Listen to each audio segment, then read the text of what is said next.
मात्र ही देता है। जब जीव, नोट करो जो बताने जा रहा हूं, जब जीव शरणागत हो जाता है तो भगवान कृपालु बन जाता है, उसका पूरा संचालन भगवान करता है। बस उसी सौभाग्यशाली क्षण, वही क्षण होता है जीव सदा के लिए कामनाओं तत्संबंधी कर्मों से अवकाश प्राप्त कर लेता है। मैंने देखा है लोग वाग उम्र से रिटायर हो जाते हैं, लेकिन मन से संसार में अपनापन नहीं छोड़ते। रिटायरमेंट का मतलब कम से कम बहुत सेवा कर ली, अब तो भगवान में अपनापन कर लो, नहीं, हमें तो मरते दम तक कमाना है, अब भगवान का प्रेम कमा लो, नहीं।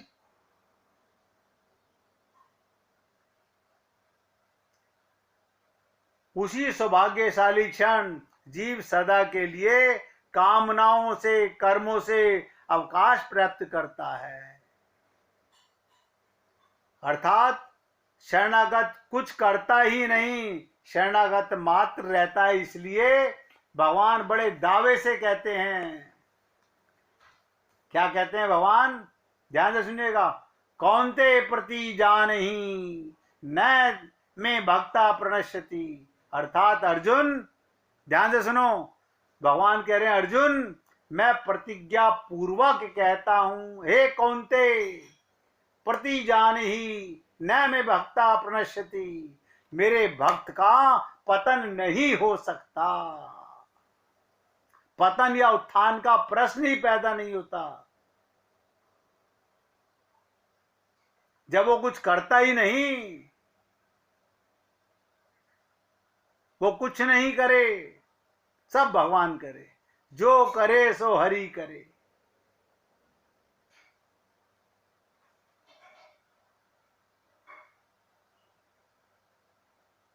भगवान अपने भक्तों को अपना क्या क्या शक्तियां दे देते हैं, आप सोच नहीं सकते।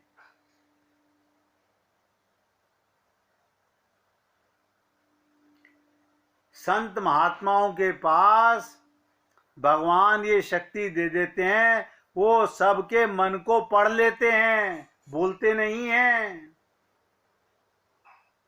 सबके मन को पढ़ लेते हैं कि कौन क्या सोच रहा है, किस भाव से आ रहा है। देखिएगा, 3 साधु थे, यात्रा कर रहे थे यमुना के किनारे। उसमें तीसरा साधु जो था वो बूढ़ा था, वृद्ध था। उसने कहा भाई हम इस गांव के बाहर इस मंदिर में आसन लगा के यहीं रहेंगे, तुम तो जवान हो, तुम भले जाओ। तो 2 जवान साधु आगे गए। चलते चलते संध्या हो गई। दोनों साधुओं ने सोचा अब बरसाना आ रहा है, राधा रानी का गांव, क्या करेंगे, मांगेंगे कहां, मांगेंगे कहां।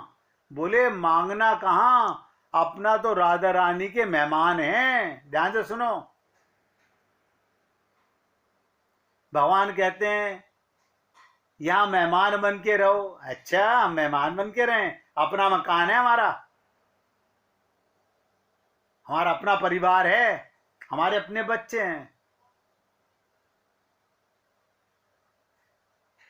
कोई यहां मेहमान बन के नहीं रहता। बोले मांगना कहां, अपना तो राधा रानी के मेहमान हैं, खिलाएगी तो खा लेंगे, नहीं तो मंदिर में आरती के समय कहीं कुछ प्रसाद मिलेगा वो खा के पानी पी लेंगे। साधुओं ने मजाक मजाक में कहा, बहुत ध्यान से सुनिएगा, साधुओं ने मजाक मजाक में कहा। वो साधु पहुंच गए बरसाना, और बरसाना में तो आरती हुई, मंदिर में उत्सव भी हुआ था। साधु बाबा बोले मांगेंगे तो नहीं, अपने तो राधा रानी के मेहमान हैं, ऐसे करके साधु सो गए। हम मांगेंगे नहीं। रात के 11 बजे राधा रानी मंदिर के पुजारी को राधा रानी ने ऐसा जगाया। राधा रानी बोली, मेहमान हमारे भूखे हैं, तू सो रहा है? अरे भाई, मेहमान कौन? क्या बोली? 2 साधु। ये 2 साधु सो कैसे गए?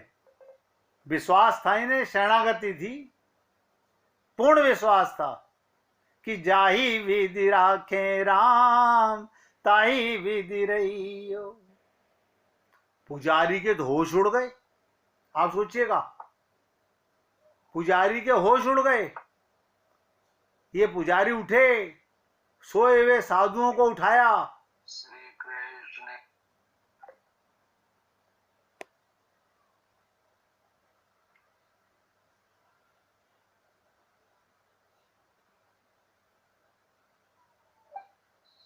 देखिए, हम लीला सुनाने लगे तो फोन डिस्टर्ब कर दिया भगवान ने।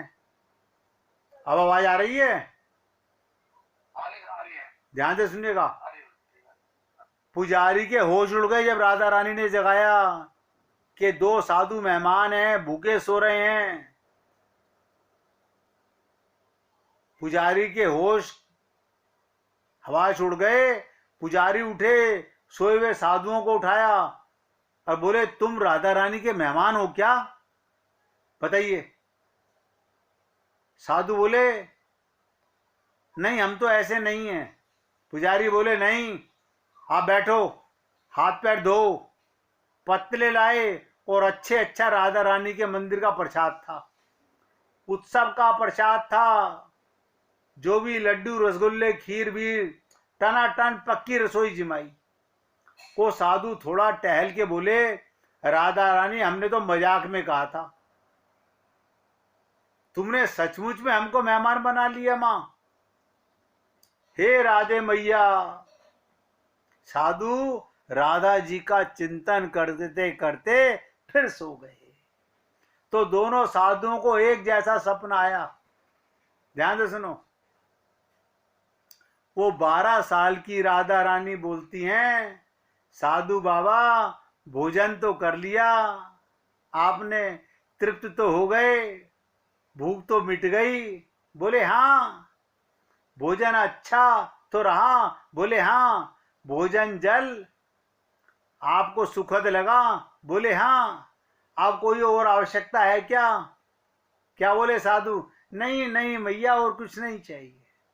राधा रानी बोली, देखो वो पुजारी डरा डरा, ध्यान से सुनिएगा, वो पुजारी डरा डरा तुमको भोजन तो कराया, लेकिन मेरा पान का बीड़ा प्रसाद देना भूल गया। मेरा पान के बीड़े का प्रसाद देना भूल गया। राधा रानी बोली, लो ये मैं पान का बीड़ा देती हूं आपको। ऐसा कहकर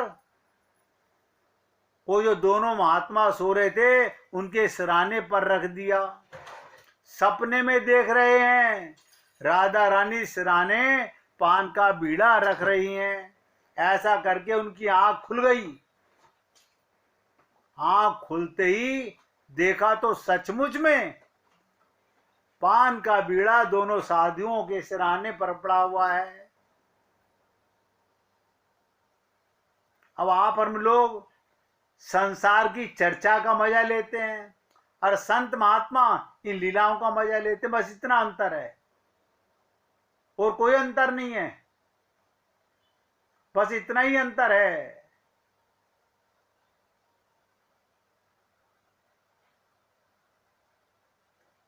भगवान के उसका मजा लेते हैं और आप और हम लोग ये कभी नहीं समझ सकेंगे।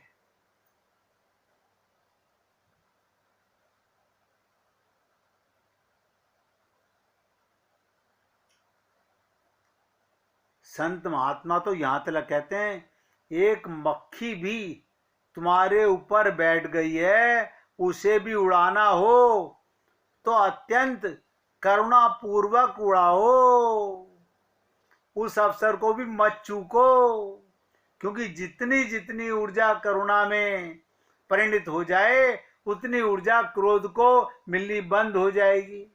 अब बताइए, मक्खी पे क्रोध करके क्या निकाल लोगे?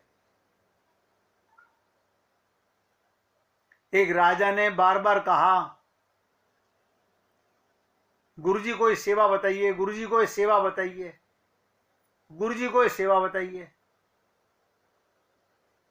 गुरुजी ने कहा, नहीं कोई बेटा कोई सेवा की आवश्यकता नहीं। बोले नहीं गुरुजी बताइए ना, कोई सेवा बताइए। उन्होंने कहा, ये मक्खी बहुत तंग कर रही है मेरे को, तू इनको उड़ा दे, तू इनको उड़ा दे।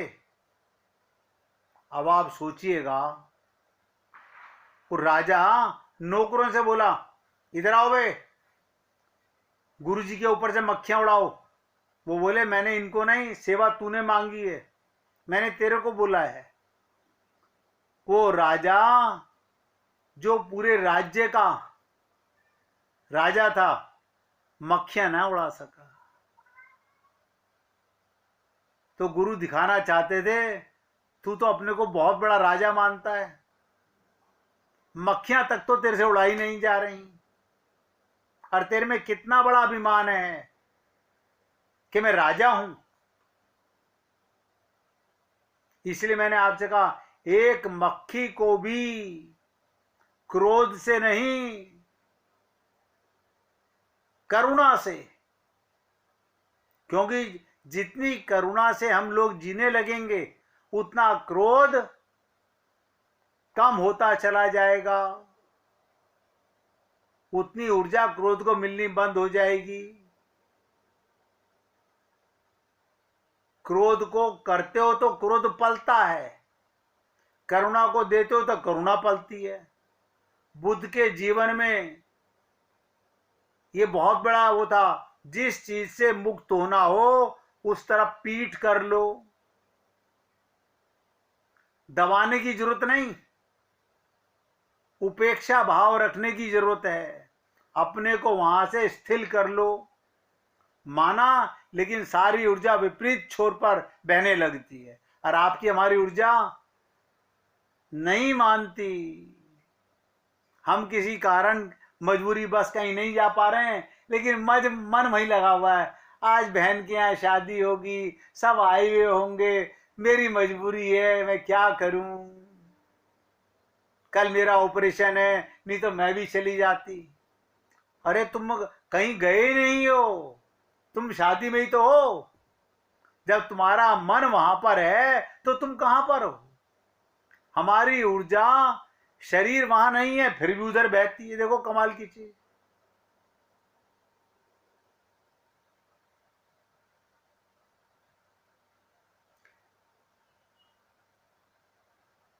किसी चीज से लड़ाई नहीं करनी है, जितना लड़ोगे उतना ही तुम पाओगे, घाव गहरे होते चले जाएंगे, बार बार हारोगे, आत्मविश्वास खो जाएगा। इसीलिए कहते हैं, हम भीड़ में जाते हैं, भीड़ में ही बड़े हुए हैं, हम भीड़ का ही अंग हैं, भीड़ हमारे भीतर भरी है, भीड़ ने हमारे भीतर भी कब्जा कर लिया है, हमारे भीतर कोई एकांत स्थान नहीं बचा। सब नोट करें, हमारे अंतःकरण में भगवान के और गुरु के लिए कोई जगह ही नहीं है। तुम कहते जरूर हो, अपने घर में तो प्राइवेसी है, एकांत है, वहां भी नहीं है। आपका घर तो अंतःकरण है, क्या प्राइवेसी है? भगवान से बातें तक तो कर नहीं सकते। रात के सपने तक में भीड़ तुम्हारा पीछा नहीं छोड़ती। रात सोए हो, सपने में पड़े हो, तब भी लोग मौजूद हैं। अनचाहे मेहमान, ना बुलाए मेहमान। और ध्यान रखना, उनका कोई कसूर नहीं है, वो आई भी नहीं है। इजिप्ट के अंदर एक सम्राट हुआ, वो बड़ा झकी था, उसने राज्य में आज्ञा पिटवा दी, अगर मेरे सपने में कोई आया तो मरवा डालूंगा। बताइए, ऐसा कोई मूर्ख देखा है? इजिप्ट में हुआ एक राजा, अगर मेरे सपने में कोई आया तो जान से मरवा दूंगा। अब बड़ी मुश्किल खड़ी हो गई, लोग डरने लगे, करो भी क्या, दूसरे को कोई मामला नहीं, कोई तुम्हारे सपने में थोड़े ही आता है, तुम ही बुलाते हो, तुम्हारी धारणा है। कहते हैं उसने एक वजीर को सूली पर लटका दिया था, क्योंकि रात सपने में आ गया, नींद खराब कर दी। और आप और हम लोग सपनों में भी परिवार को, संसार को देखकर वहां भी खाली नहीं होते। हजार तरह का कूड़ा करकट हमारे भीतर भरा हुआ है। अभी तो एक कहते ना कबाड़ खाना ही हमारे अंदर भरा हुआ है। किसी का हाथ, किसी की नाक, किसी का कान, सब तुम्हारे भीतर इकट्ठा पूरा संसार। आप देख लो, जिसका नाम लेते हो वो अंदर, हाँ हाँ मैं जानता हूं, उसकी शक्ल भी हमें पता है, उसकी ये उम्र है, कहाँ है ये, आप बताइए कहाँ है वो? आपके यहां तो है नहीं, फिर वो कहाँ है? हमारी मेमोरी में ये जो सब है, कहाँ है ये आपके हृदय में तो भरा हुआ है। अब परमात्मा अंदर है, हाँ कोशिश तो कर रहे हैं लेकिन मन लग नहीं रहा। क्यों नहीं हो रहा उधर शुरुआत? साधक को शुरुआत में अपने को भीड़ से बाहर की जरूरत है। जब तक बाहर नहीं आओगे, भीड़ बाहर करना बाहर की बात नहीं है। बोलिए। गुरुजी इसको डिलीट कैसे करें? बहुत बहुत आसान तरीका है। देखो कहावत है, ये अंदर आए कैसे? आपने बुलाया है, आप बताइए। आपने बुलाया ना? जिसको कभी आपने किसी से कोई संबंध बनाया नहीं, किसी को अपना माना नहीं, चाहे राग से या द्वेष से, वो अंदर कैसे जाएगा? आप बाजार में लाखों लोगों को रोज देखते हो, सब आते हैं अंदर? बताइए, नहीं आते ना? चिंतन करते हैं, चिंतन बस करते आते आप हैं। बताइए, जब चिंतन करोगे कबाड़ का, तो कबाड़ अंदर आएगा। हमने मान लिया ना, मेरी इतनी बहन, मेरे इतने भाई, वो सब अंदर ही आएंगे, और कहां जाएंगे? अब बताइए, किसी ने ये माना ही नहीं कि मेरे गिरधर गोपाला दूसरो ना कोई, वो सब अंदर बैठे हुए हैं। भगवान को भी बैठाना चाहते हैं, वो अंदर आते नहीं। यही कारण है, संत कहते थे कि मेरे पास लोग आते हैं, वे कहते हैं बड़ी आश्चर्य की बात है, इतने विचार तो हमें साधारण नहीं होते, लेकिन जब ध्यान करने बैठते हैं बड़ा आक्रमण होता है। जिस समय खाली बैठ के ध्यान करोगे, सारे रिश्तेदार जमावड़ा, मैं हूं ना अंदर, मैं हूं ना अंदर। देखिएगा, ये सारे मुंह उठा करके सामने आते हैं। अच्छा, कौन आते हैं? जो अंदर है वही तो आएंगे। इसीलिए कहा गया कि उलझन सुलझे ना, रास्ता दिखे ना, जाऊं कहां। इसलिए आज सत्संग को तो यहां विराम दे रहा हूं। राजकुमार जी का ये प्रश्न आज बाकी है कि अंदर की भीड़ को बाहर कैसे निकाला जाए। बहुत जीवंत प्रश्न है, ये किसी एक का प्रश्न नहीं है, ये सबके हृदय में कबाड़ भरा हुआ है। वो निकलेगा, लेकिन निकालना चाहोगे तब।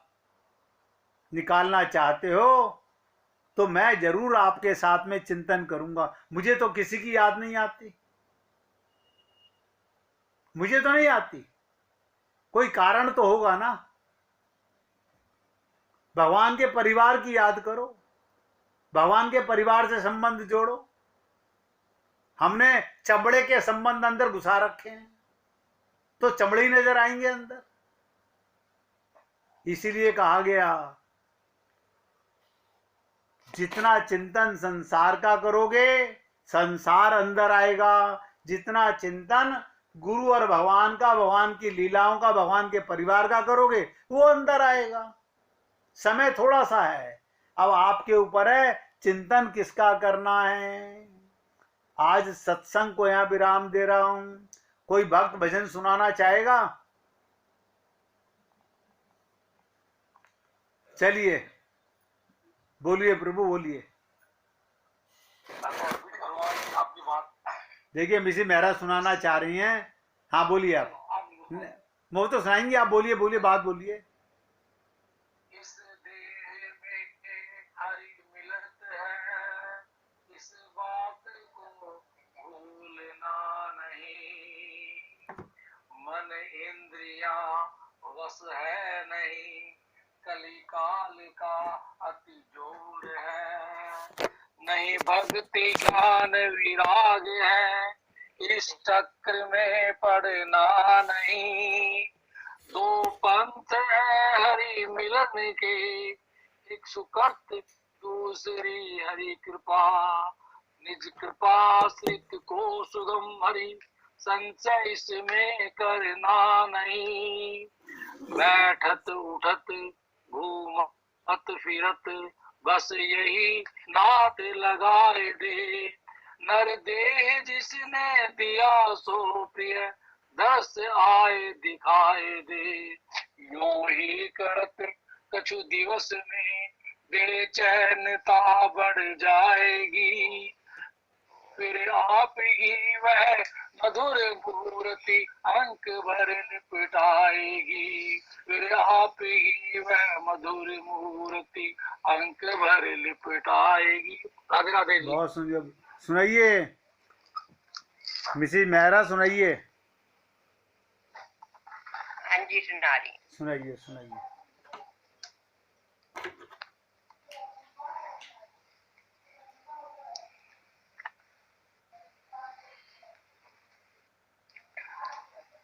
प्यारे परों में पैया तेरे, मेरे हिय से अलग जा।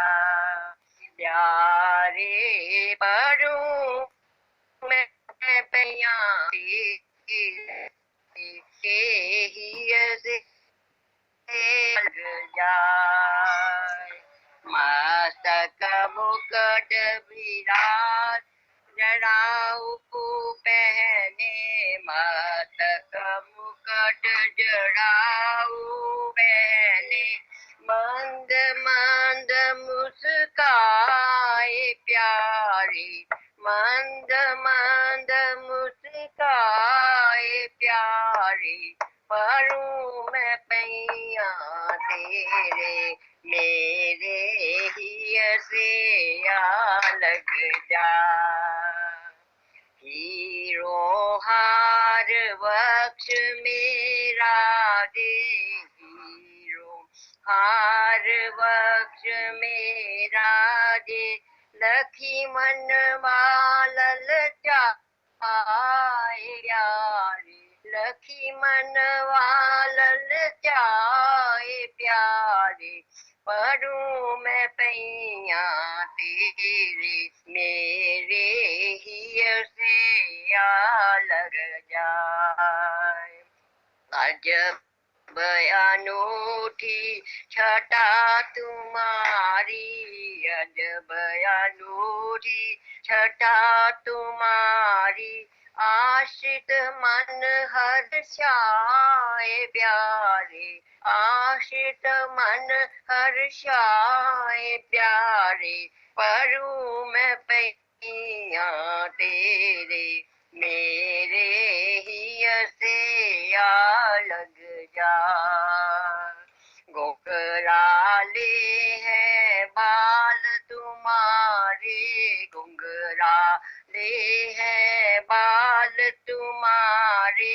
नाम है वेंकट राय प्यारे, नाम है वेंकट राय प्यारे। परूं मैं पैया तेरे, मेरे हिय से अलग जा।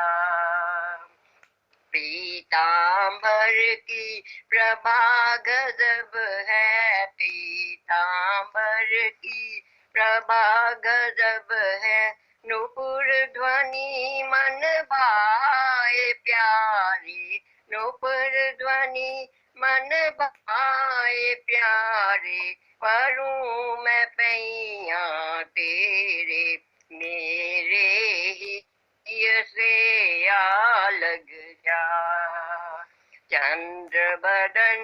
प्रिय कमल नयन जो चंद्र बदन प्रिय कमल नयन जो छठ की छटा दिखलाए प्यारी छठ की छटा दिखलाए प्यारी पढ़ूं मैं पैया तेरे मेरे ही से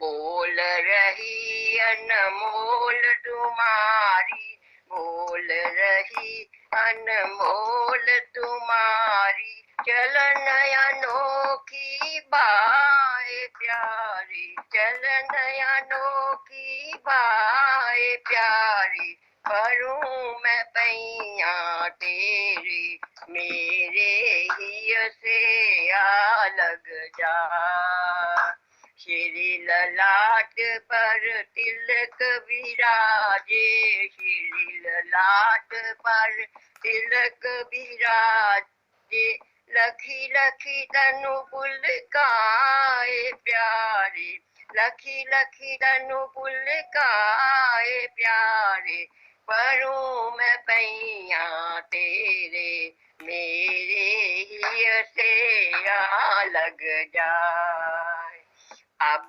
नहीं लाला मोह सताओ अब नहीं लाला मोह सताओ जियरा नित घबराए प्यारी जियरा नित घबराए प्यारी पढ़ूं मैं पैया तेरे मेरे ही से आ लग जा श्री बैकुंठ दास के बाबू श्री बैकुंठ दास के बाबू कृपा करो अब दाए प्यारी कृपा करो अब दाए प्यारी पढ़ूं मैं पैया तेरे मेरे ही से आ लग जाए मेरे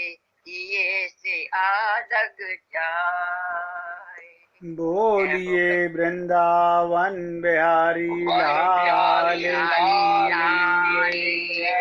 जय जय श्री राधे जय जय श्री राधे बोलिए लाल जी का मंगल हो सभी भक्तों का मंगल हो सबको राधे राधे भैया सबको राधे राधे जी राधे